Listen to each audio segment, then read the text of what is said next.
사실중심 사고란 주장의 근거를 의견이 아닌 사실에 두는 생각의 습관을 말합니다. 의견은 주관적인 것이지만 사실은 객관적인 것입니다. 주관적인 의견의 근거를 두고 주장을 핀다면 같은 의견을 갖고 있는 사람을 설득하기는 용이하지만 다른 의견을 갖고 있는 사람을 설득하기는 불가능에 가까울 수 있습니다. 자본주의자와 사회주의자가 서로 토론을 하는 경우를 상상해 보면 의견이 다른 사람을 설득하는 것이 얼마나 어려운 일인가를 알 수 있습니다. 반면 객관적인 사실은 논박당하지 않습니다. 사실의 근거를 두고 주장을 펼칠 때는 사실로부터 주장까지 논리적인 비약이 없다면 의견이 다른 사람도 반론을 피기가 쉽지는 않습니다. 따라서 사실중심 사고를 하기 위해서는 제로베이스 사고를 습관화하고 현장을 중시하며 자료를 가능한 정량하려는 노력이 필요합니다. 이번 시간에는 사실중심 사고의 정의와 필요성, 사실중심 사고의 방법에 대해 알아보겠습니다. 이번 모듈을 마치고 나면 여러분은 사실중심 사고의 정의 필요성을 이해하고 설명할 수 있으며 사실중심 사고의 방법을 습득하고 정보 수집 과정에 이를 활용할 수 있을 것입니다.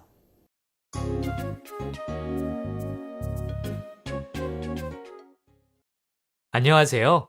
나양상 대리입니다. 오늘은 우리 회사의 매출액 증가율이 경쟁사들보다 낮은 이유에 대해 팀장님께 보고하는 날입니다. 그러니까 우리 회사 매출액 증가율이 경쟁사들보다 낮은 이유가 잘못된 평가 지표 때문이라는 거지? 네.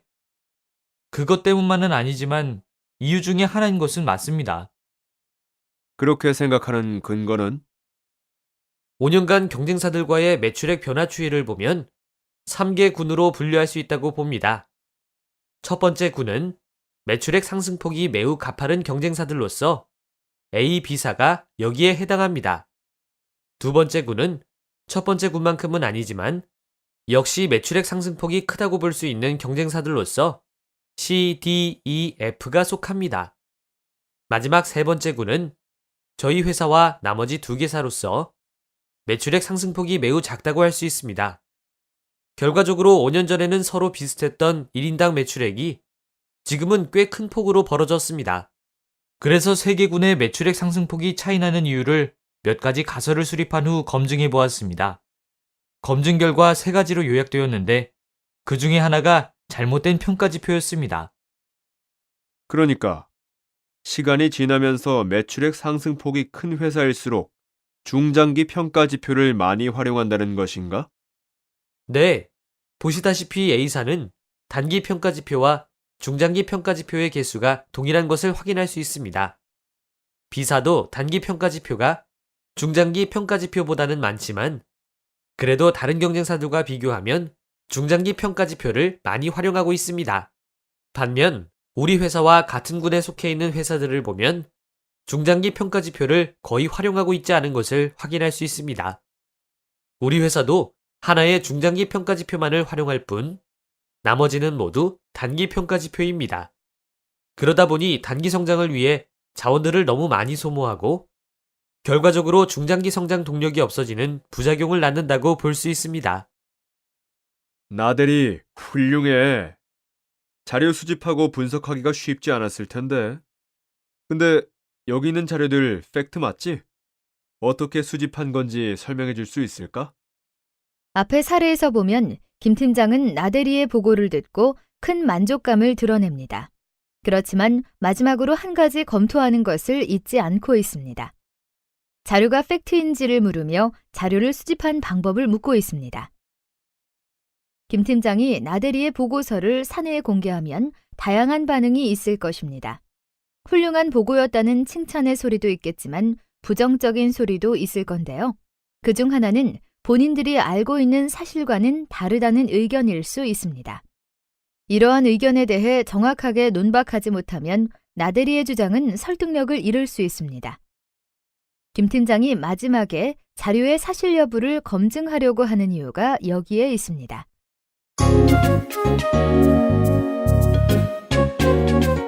자, 다음의 내용을 듣고 OX 여부를 잘 생각해 보세요. 다른 사람을 수월하게 설득하기 위해서는 사실 중심 사고가 필요하다.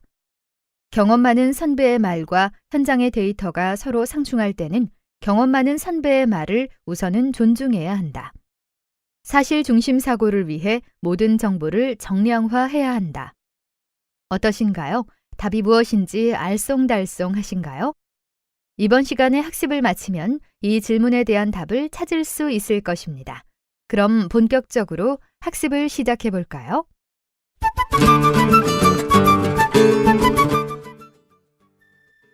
사람들은 자신들이 알고 있는 것이나 갖고 있는 신념에 기대어 세상을 바라보는 특성을 갖고 있습니다.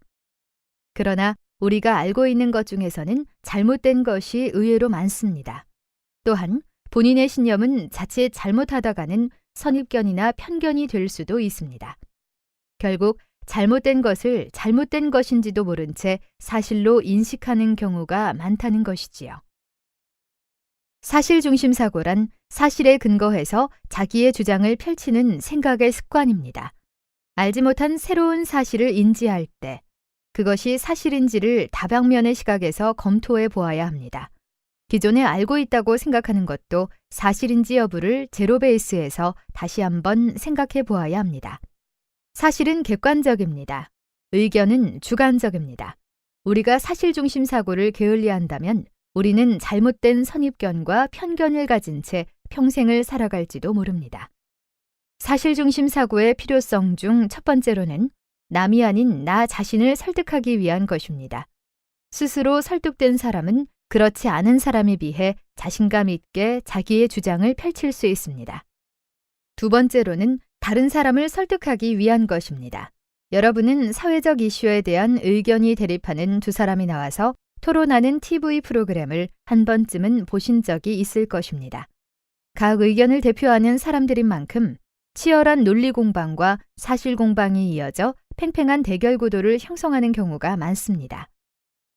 그런데 가끔은 시청자가 보기에 한쪽의 의견이 일방적으로 우세하다는 느낌을 받을 때가 있습니다. 한쪽의 논리력이 너무 떨어지거나 한쪽에서 반박하기 어려운 객관적인 사실 자료를 많이 제시하는 경우입니다. 사실 TV 토론 프로그램에 참석하는 패널들은 상대방을 설득하기 위해 토론을 하는 것이 아니라 바로 시청자를 설득하기 위해 하는 것입니다. TV 토론 프로그램의 패널들은 일반 시청자들에 비해 자신의 의견에 대한 신념이 매우 강한 사람들이며 쉽게 설득당할 리가 없는 사람들입니다. 또한 시청자들은 다양한 스펙트럼을 갖고 있습니다. 패널들 못지않게 신념이 강한 사람들도 있습니다. 따라서 사실 이들은 패널들 못지않게 설득할 수 없는 사람들입니다. 그렇지만 시청자 중에는 대립하는 두 의견에 대해 서로 일장일단이 있다는 생각을 갖고 있는 사람들이 많으며 이들은 TV 토론 결과를 지켜보고 사회적 이슈에 대한 자신의 의견을 결정합니다. 이들에게 논리력을 통한 설득과 사실을 통한 설득 중 어느 것이 더 효과적일까요? 여러분 모두가 짐작하시겠지만 바로 사실을 통한 설득이 더 효과적입니다. 만약 누군가를 논리를 통해 설득했다고 가정하겠습니다. 그런데 그 사람이 설득당한 논리를 뛰어넘는 새로운 논리를 접하면 어떻게 될까요? 다시 마음이 흔들리게 됩니다. 우리가 TV 토론 프로그램을 보면서 한 사람이 말하면 그 사람이 맞는 것 같고 상대방에서 다시 말하면 또 그 사람이 맞는 것 같다고 느끼는 이유가 바로 이것입니다. 그러나 사실을 통해서 누군가를 설득했다면 상황은 좀 다릅니다. 사실이 아니었다는 것이 밝혀지지 않는 한 설득당한 상대방의 마음은 흔들리지 않습니다. 다시 한번 말씀드리면 사실 중심 사고가 필요한 두 번째 이유는 바로 다른 사람을 효과적으로 설득하기 위한 것입니다. 마지막 세 번째는 싸우지 않고 이기기 위한 것입니다. 손자는 싸우지 않고 이기는 것을 최고의 병법이라고 했습니다. 한편 훌륭한 기획자는 논쟁하지 않고 설득한다는 말이 있습니다. 손자의 병법과 일맥상통한다고 할 수 있습니다. 사실 논쟁을 통해서는 사람을 설득할 수 없습니다. 여러분은 논쟁을 통해서 상대방을 이겼다고 생각하는 순간이 있었을 것입니다. 이럴 때 상대방의 반응은 둘 중 하나였을 것입니다. 첫 번째는 여러분을 다시 제압하기 위한 또 다른 논거를 찾는 데 집중하는 것입니다. 그런 다음 어느 순간 논쟁은 같은 주제로 2차전으로 접어들게 되는 것입니다. 두 번째는 순순히 받아들이지만 또 다른 주제로 논쟁을 준비하고 있는 것입니다. 싸움은 싸움을 낳듯이 논쟁은 논쟁을 낳을 뿐 이런 과정을 통해 서로 간의 감정의 상처만이 남게 됩니다. 그렇다면 논쟁을 하는 상대방이 대등한 위치가 아닌 상사나 고객이라고 가정해 보겠습니다. 이러한 관계는 논쟁을 통해 상대방을 이기기도 쉽지 않지만 이겼다 하더라도 남는 것은 감정의 상처뿐입니다. 상사나 고객과 감정을 쌓아봐야 좋을 것은 하나도 없겠죠. 사실중심 사고는 논쟁 없이 상대방을 설득할 수 있는 가장 훌륭한 무기입니다.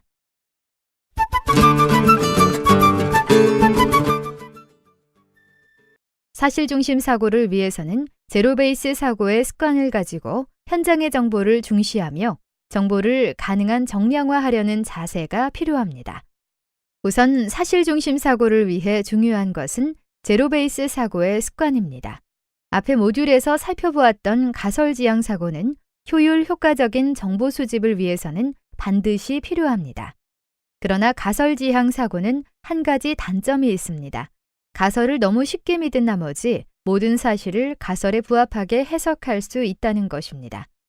사람들은 자신들이 알고 있는 것이나 갖고 있는 신념에 기대어서 세상을 바라보는 특성을 갖고 있어 가설을 수립할 때 이러한 특성이 반영되는 것은 어쩔 수 없는 것입니다.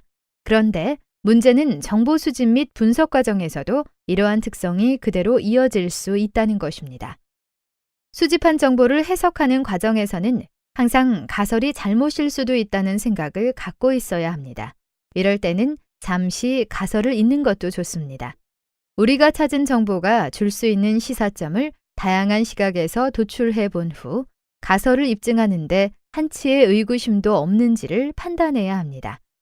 조금이라도 의구심이 있다면 다른 정보를 추가 조사해서라도 가설을 확실하게 입증하려고 노력해야 합니다. 다음은 현장 정보의 중요성에 대해 알아보겠습니다.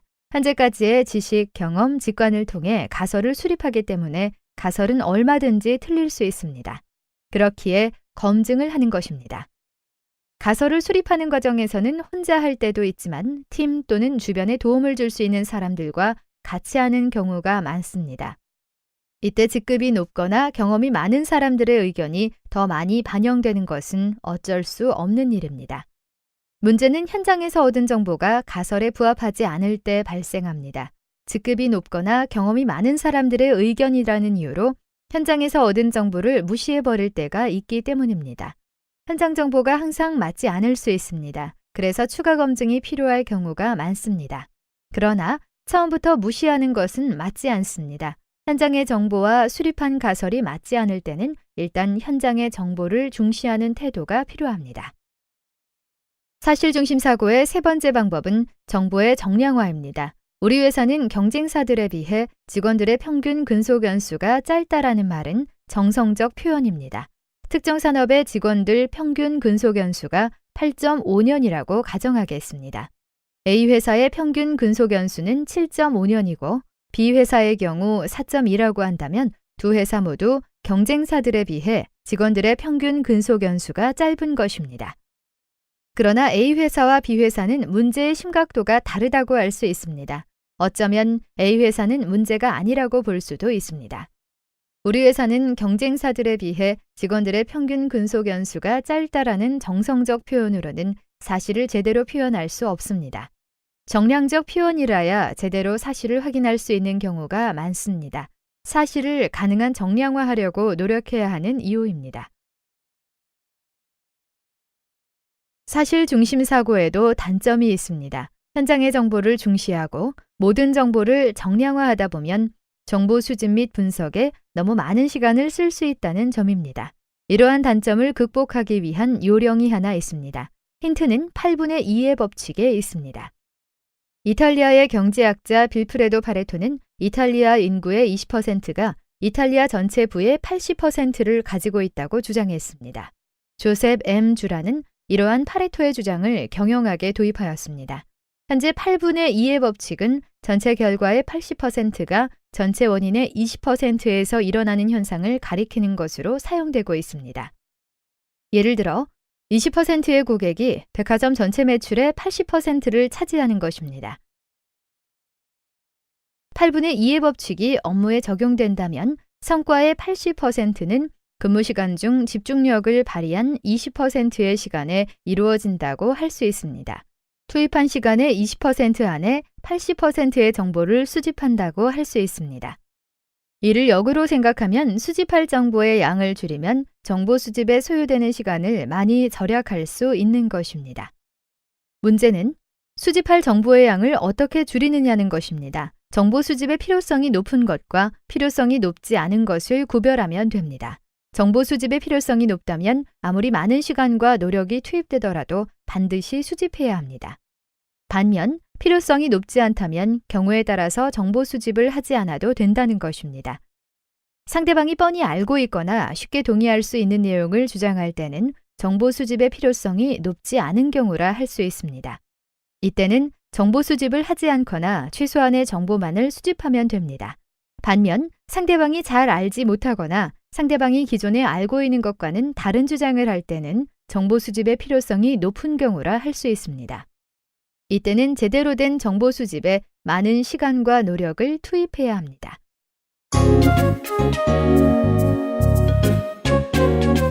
이번 시간 학습은 어떠셨나요? 전체적으로 내용을 정리하기에 앞서 학습 시작 전에 생각해 보았던 질문에 대한 답을 하나씩 살펴보겠습니다. 첫 번째, 다른 사람을 수월하게 설득하기 위해서는 사실중심 사고가 필요하다. 이 답은 O입니다. 사실중심 사고가 필요한 이유는 세 가지로 요약할 수 있습니다. 첫 번째, 스스로의 설득을 위해서. 두 번째, 다른 사람을 효과적으로 설득하기 위해서. 세 번째, 싸우지 않고 이기기 위해서입니다. 주관적인 의견보다는 객관적인 사실을 활용할 때 다른 사람을 설득하기가 훨씬 수월합니다. 두 번째, 경험 많은 선배의 말과 현장의 데이터가 서로 상충할 때는 경험 많은 선배의 말을 우선은 존중해야 한다. 이 답 역시 X입니다. 가설을 수립하는 과정에서는 혼자 할 때도 있지만 팀 또는 주변에 도움을 줄 수 있는 사람들과 같이 하는 경우가 많습니다. 이때 직급이 높거나 경험이 많은 사람들의 의견이 더 많이 반영되는 것은 어쩔 수 없는 일입니다. 문제는 현장에서 얻은 정보가 가설에 부합하지 않을 때 발생합니다. 직급이 높거나 경험이 많은 사람들의 의견이라는 이유로 현장에서 얻은 정보를 무시해버릴 때가 있기 때문입니다. 물론 현장 정보가 항상 맞지 않을 수 있기 때문에 추가 검증이 필요한 경우가 많습니다. 그러나 처음부터 무시하는 것은 맞지 않습니다. 현장의 정보와 수립한 가설이 맞지 않을 때는 일단 현장의 정보를 중시하는 태도가 중요합니다. 세 번째, 사실중심 사고를 위해 모든 정보를 정량해야 한다의 답은 무엇일까요? 네, 역시 X가 답입니다. 현장의 정보를 중시하고 모든 정보를 정량하다 보면 정보 수집 및 분석에 너무 많은 시간을 쓸 수 있다는 점입니다. 이러한 단점을 극복하기 위한 요령이 하나 있습니다. 정보 수집의 필요성이 높은 것과 필요성이 높지 않은 것을 구별하면 됩니다. 정보 수집의 필요성이 높다면 아무리 많은 시간과 노력이 투입되더라도 반드시 수집해야 하지만 필요성이 높지 않다면 경우에 따라서 정보 수집을 하지 않아도 된다는 것입니다. 이번 학습을 마무리하며 주요 내용을 정리해 보겠습니다. 사실중심 사고란 사실에 근거해서 자기의 주장을 펼치는 생각의 습관입니다. 스스로의 설득을 위해서, 다른 사람을 효과적으로 설득하기 위해서, 그리고 싸우지 않고 이기기 위해서 사실중심 사고가 필요합니다. 사실중심 사고를 위해서는 제로베이스 사고의 습관을 가지고 현장의 정보를 중시하며 정보를 가능한 정량화하려는 자세가 필요합니다. 상대방이 뻔히 알고 있거나 쉽게 동의할 수 있는 내용을 주장할 때는 정보 수집의 필요성이 높지 않은 경우라 할 수 있습니다. 이때는 정보 수집을 하지 않거나 최소한의 정보만을 수집해도 됩니다.